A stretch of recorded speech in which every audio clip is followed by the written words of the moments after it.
Laurent, né le 1er janvier 1945 à Babré Gagnoa, historien, investi par le Parti des peuples africains, Côte d'Ivoire, a déposé sa déclaration de candidature à la commission électorale indépendante le 25 août 2025, accompagné de toutes les pièces requises. Considérant que par requête enregistrée au secrétariat général du Conseil constitutionnel le 31 août 2025, le Parti des peuples africains, Côte d'Ivoire, représenté par M.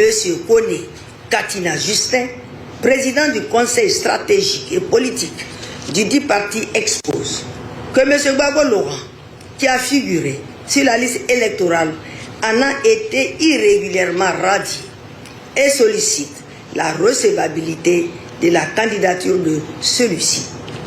Qu'au soutien de sa requête, le PPACI explique que la radiation de M. Gbagbo Laurent de la liste électorale est fondée sur une décision de condamnation prononcée par une juridiction incompétente pour des faits relevant de l'exercice de ses fonctions présidentielles qui ne peuvent être poursuivis que devant la haute cour de justice. Que telle décision de justice ne lui a pas été signifiée.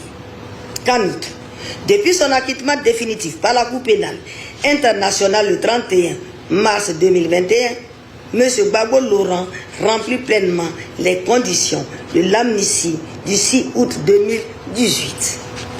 Et par ailleurs, le Comité des droits de l'homme des Nations Unies a invité le 20 août 2025 l'État de Côte d'Ivoire à prendre toutes les mesures nécessaires pour garantir les droits politiques de M. Gbagbo Laurent, conformément à l'article 25 du Pacte international relatif aux droits civils et politiques.